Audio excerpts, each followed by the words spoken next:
Solía ser un vicio que se promocionaba con colores estridentes. Las luces de neón de Las Vegas, Atlantic City y Monte Carlo anunciaban a grito la promesa de dinero fácil en la mesa de blackjack o en las máquinas tragamonedas. Las personas tenían que ir allí para regalarse un fin de semana a puro juego. Se nos dice que los beneficios son para una causa noble, como la educación de nuestros hijos, etc. Y a medida que el dinero rueda y los afortunados ganadores reciben sus premios, nadie parece preguntarse, ¿a dónde nos está llevando esta fiebre de la lotería o los juegos de azar? Mantente en sintonía.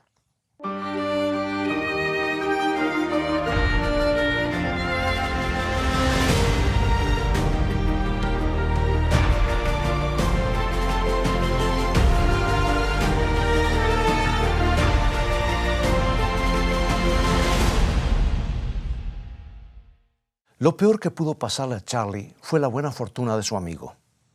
Cuando era estudiante universitario, tuvo el antojo de pasar un día en el hipódromo con su compañero. Y Charlie fue testigo de cómo la buena fortuna de ese joven, con los caballos, le rindió $18,000 en una tarde. ¿Qué tuvo eso de malo? Colocó en la mente de Charlie el mito de que estaba destinado a ganar mucho dinero. Los juegos de apuesta se convirtieron en el centro de su vida y comenzó a gastar toda su vida en las pistas. Descuidó su empleo en una radio y por más de 20 años Charlie conseguía y perdía empleos con tanta frecuencia que no podía recordar los lugares en los que había trabajado. Arruinó 2 matrimonios, su padre lo desheredó y se vio obligado a financiar su vicio pasando cheques sin fondo en pequeños comercios. Y finalmente, este perdedor de 40 años tocó fondo y se inscribió en un centro para recibir tratamiento para su adicción. La historia de Charlie es como la de muchos otros jugadores compulsivos. Comenzó con una pobre imagen de sí mismo, tratando de satisfacer a un padre perfeccionista. Sus primeras experiencias con el juego fueron tempranas. Estuvo 2 décadas tratando de recuperar las pérdidas. El juego tiene víctimas obvias, personas que arruinan sus familias y carreras por causa de su compulsión. ¿Pero qué tiene de malo jugar de vez en cuando? ¿Cuál es el daño de jugar un fin de semana esporádicamente como forma de recreación? Bien, aparentemente ese tipo de recreación es muy común en la actualidad. Escucha estas cifras publicadas en un artículo de la revista Christianity Today hace ya varios años. En el año 2000, los norteamericanos apostaron por valor de $286,000 millones. Es el 5% del Producto Bruto Nacional. Es mucho más que los $213,000 millones que se gastaron en la educación primaria y secundaria. Y es casi 4 veces lo que se donó para organizaciones religiosas. $286,000 millones. O sea, 286 billones. Es una cifra increíble, apostada al capricho de los dados. Pero aparte de la economía, créeme que el problema esencial del juego es que se apuesta en la dirección equivocada. Porque el juego se basa en una importante premisa, que hay un pote lleno de oro al final del arco iris. Y yo creo que el cristianismo se basa en otra cosa, en que al final del arco iris hay algo muy distinto. El cristiano es aquel que invierte todo su ser en la persona de Cristo. Tus esperanzas y tus sueños están depositados en Él. Apuestas el todo por el todo en Jesús como Salvador y Señor. El juego es una inversión para volverse rico. Y la persona continúa jugando a pesar de las pérdidas constantes, por la esperanza y el sueño de que algún día, de alguna manera, logrará ganarla a la banca. Y quienes están atrapados en esa clase de sueños deben prestar atención a este consejo que se encuentra en el corazón del Nuevo Testamento.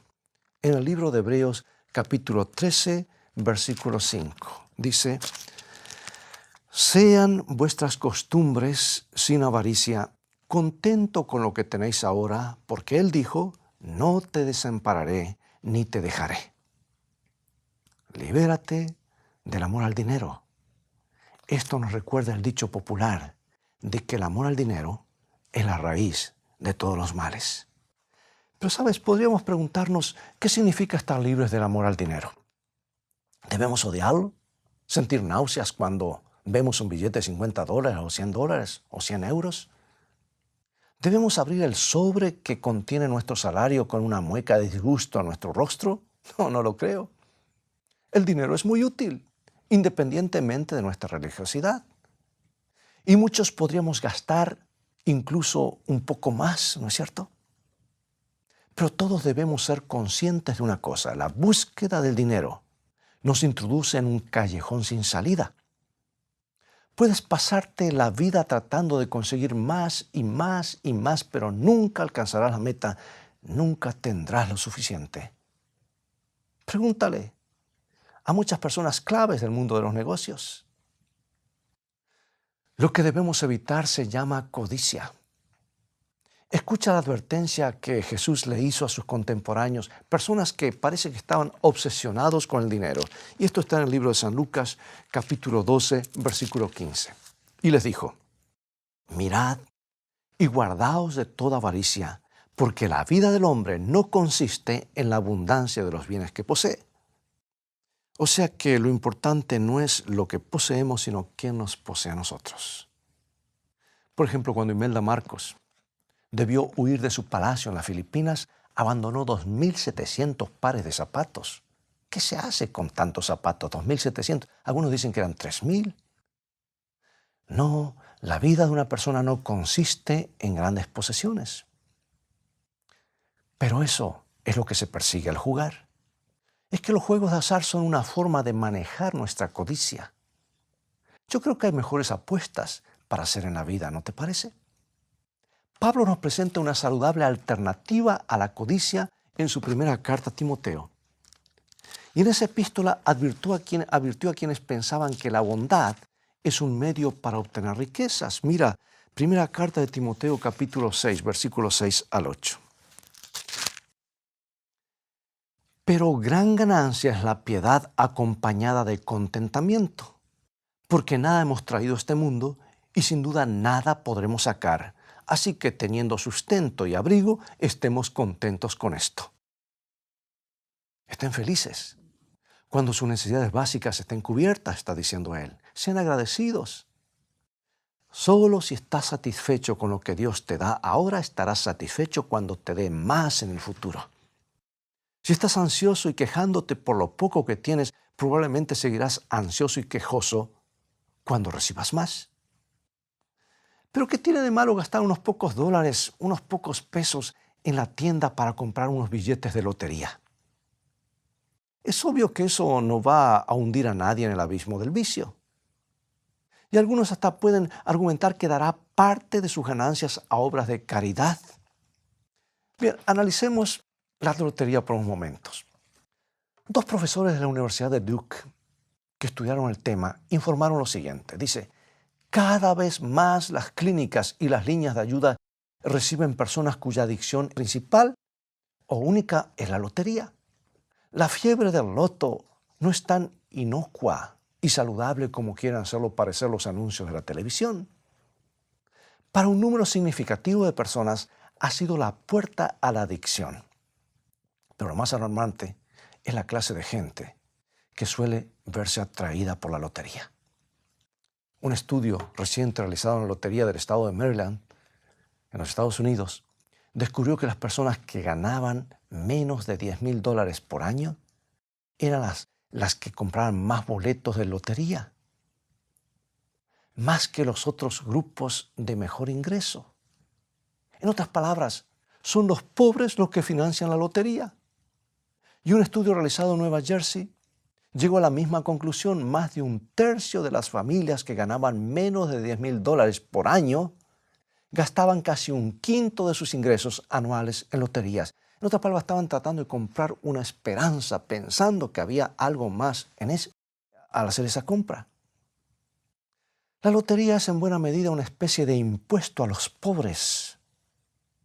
Las personas que más necesitan trabajar y ahorrar con sabiduría son las que están más tentadas a dar el gran salto en la búsqueda del cofre del oro.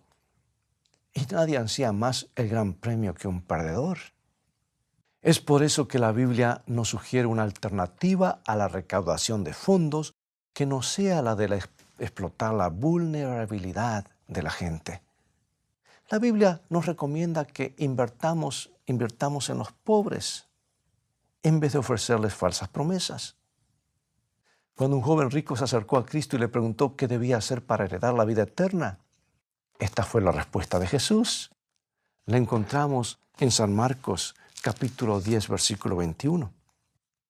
Entonces Jesús, mirándole, le amó y le dijo: una cosa te falta, anda, vende todo lo que tienes y dalo a los pobres, y tendrás tesoro en el cielo. Y ven, sígueme, tomando tu cruz. Invierte en los pobres, invierte en la vida humana.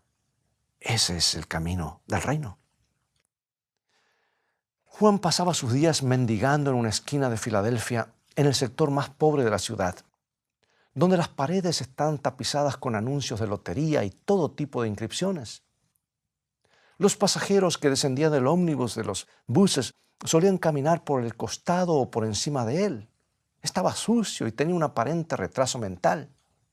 Y cuando inauguraron un puesto de frutas coreanas sobre esa calle, Juan comenzó a pedirle a los propietarios que le dieran comida.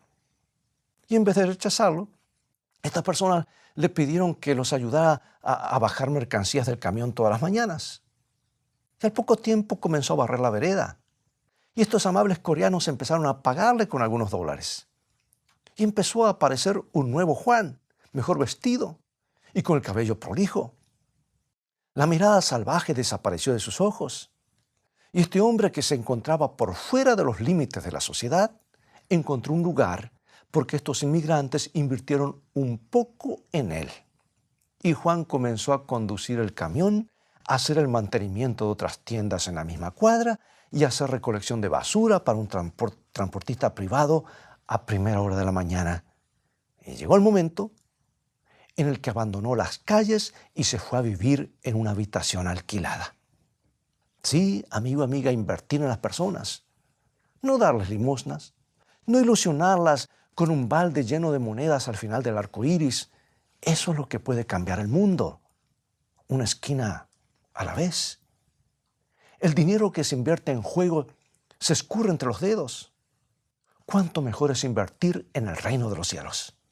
Es así que es una apuesta segura. Porque las Escrituras nos sugieren una forma sistemática de hacer esa importante inversión. Se basa en un hecho fundamental, que Dios es nuestro proveedor.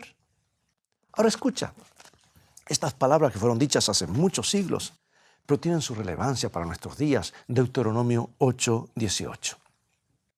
Sino acuérdate de Jehová tu Dios, porque Él te da el poder para hacer las riquezas, a fin de confirmar su pacto que juró a tus padres, como en este día. O sea que Dios nos da la capacidad de trabajar y ser creativos. Dios hace que la tierra dé frutos. La Escritura nos pide que recordemos cuál es la fuente de todas nuestras bendiciones. Y entonces nos muestra una manera muy práctica de expresarlo. Y es el diezmo. Los que tienen una relación de pacto con el Todopoderoso le devuelven el 10% llamado diezmo, un 10% de todas sus ganancias. Y el diezmo es una manera concreta de demostrar que Dios es el propietario de todo lo que tenemos. Muestra que somos mayordomos de sus bendiciones, comprometidos a utilizarlas para su gloria. Sabes que las buenas intenciones son una cosa. La mayoría hemos sentido tal vez que deberíamos ser dadivosos con los menos favorecidos o apoyar causas nobles. Pero la práctica de la dadivosidad regular es lo que realmente tiene sentido. Por eso es que el principio del diezmo, devolverle, yo quiero decir no darle porque todo pertenece a Dios, devolverle a Dios una 10ª parte, eso sí es útil. Porque al poner énfasis en este principio, las Escrituras indican que la dadivosidad regular es tan importante para nuestro bienestar como la adoración. Y el profeta Malaquías desarrolla este concepto con énfasis. En Malaquías capítulo 3 encontramos que Dios acusa a su pueblo de haberle robado. ¿Has pensado en eso? A veces nos cuidamos de robar en forma horizontal, pero ¿qué en cuanto a Dios? Y ellos le responden indignados, dice el capítulo 3, ¿cuándo te hemos robado? ¿En qué te hemos robado? Y Dios responde, con los diezmos y ofrendas. Por eso cuando dejamos de darlos, en esencia estamos robando a Dios. Dejamos de reconocerlo como el gran proveedor. Pretendemos haberlo conseguido por nuestros propios medios. Le robamos a Dios lo que le pertenece.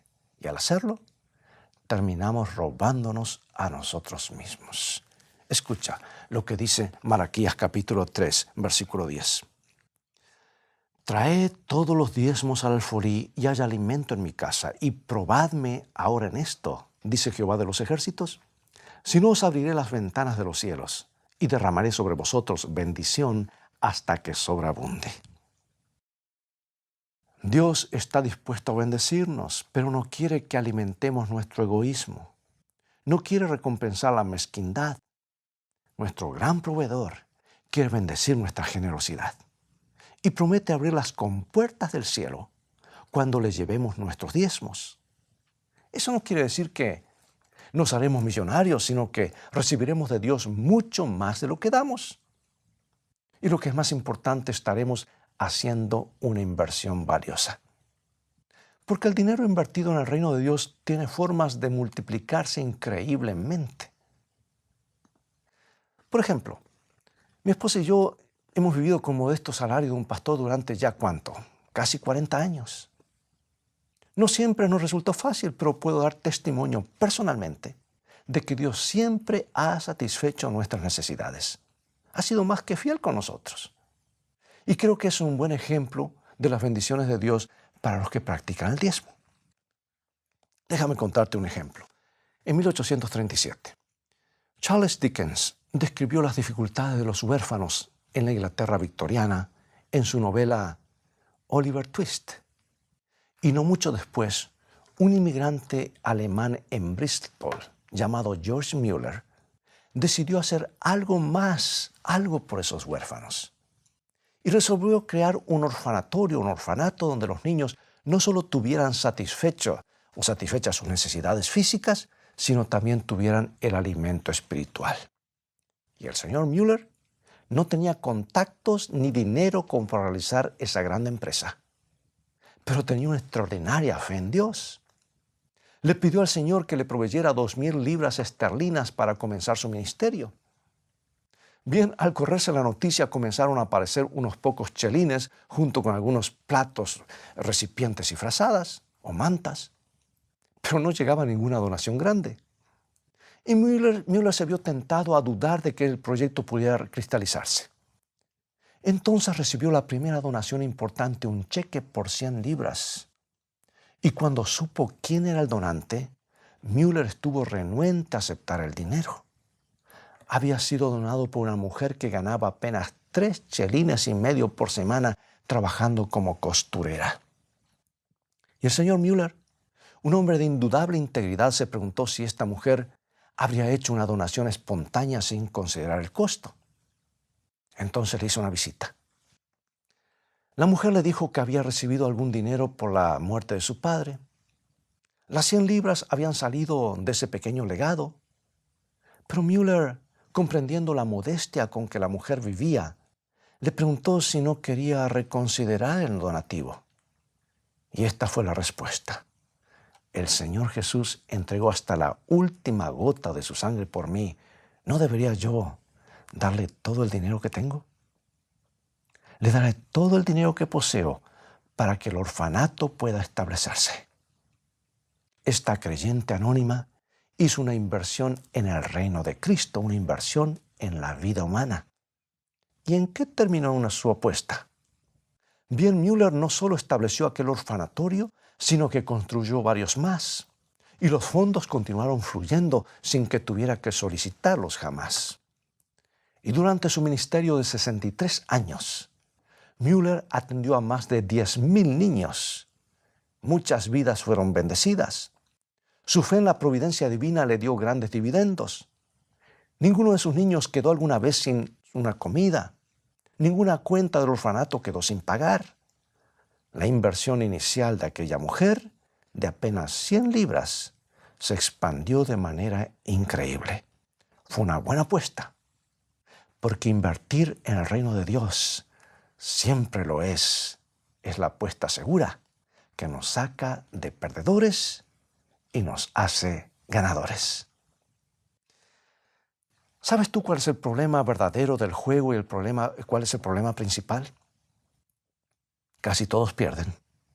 Yo diría la gran mayoría pierde.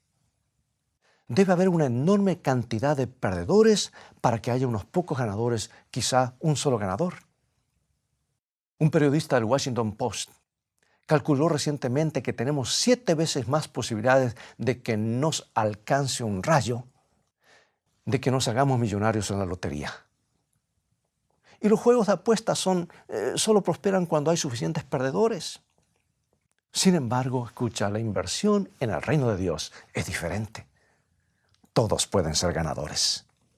Y eso lo convierte en una apuesta segura para los perdedores.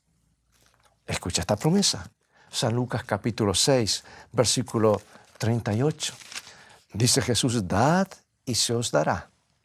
Medida buena, apretada, remecida, rebosando darán en vuestro regazo, porque con la misma medida que medís, os volverán a medir. Por eso, cada vez que invertimos en las vidas humanas, cada vez que invertimos en el reino de Dios, estamos aumentando nuestro tesoro en los cielos. Y eso es lo que Jesús nos dice.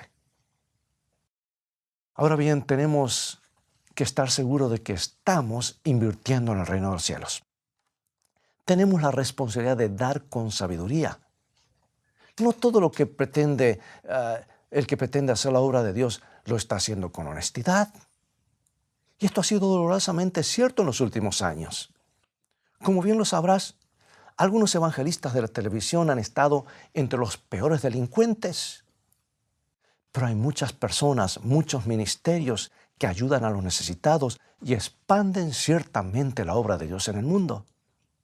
Y la promesa de Jesús es que cuando demos, recibiremos en la misma medida. Todos los que invierten en la obra de Dios se convierten en ganadores. Y eso es así, independientemente de lo mucho o lo poco que tengamos para dar. Oh, la vida de Corrie ten Boom en el escondite nos cuenta la maravillosa historia de los años finales de su propia madre.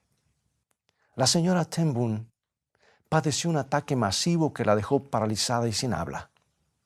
Las únicas palabras que podía pronunciar eran sí y no y el nombre de Corrie.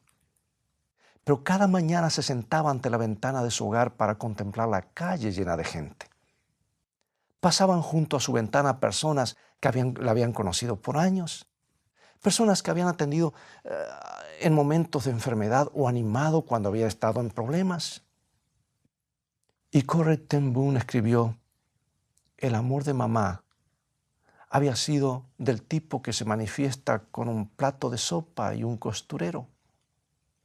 Y después de algunas horas, Corrie escuchaba que la llamaba por su nombre. Se acercaba donde estaba su madre y comprendía por su rostro que había visto a alguien en la calle. Entonces Corrie jugaba el juego de las 20 preguntas.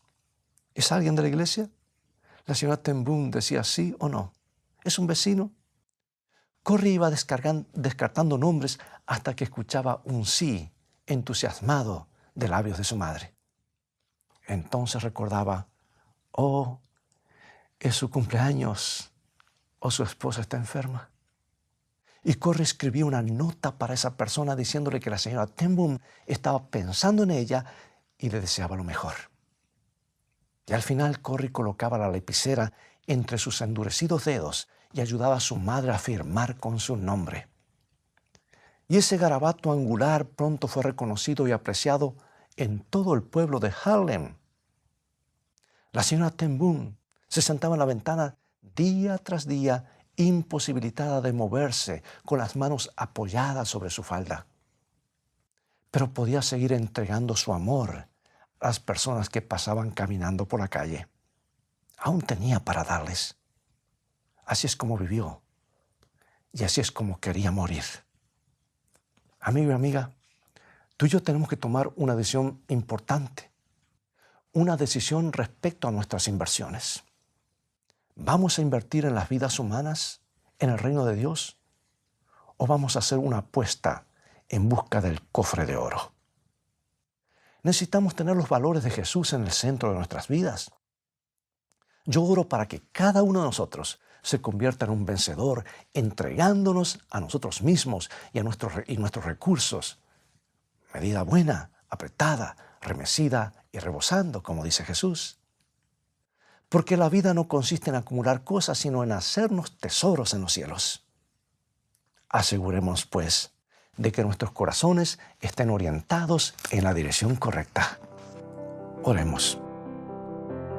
Gracias, Padre, gracias por ser un Dios tan generoso y amante con nosotros. Tú diste todo el cielo en el don de tu Hijo. Gracias por permitirnos compartir con nuestra generosidad y experimentar esos frutos. Líbranos del amor al dinero y fija nuestra mirada en tu reino de gracia. En el nombre de Jesús. Amén.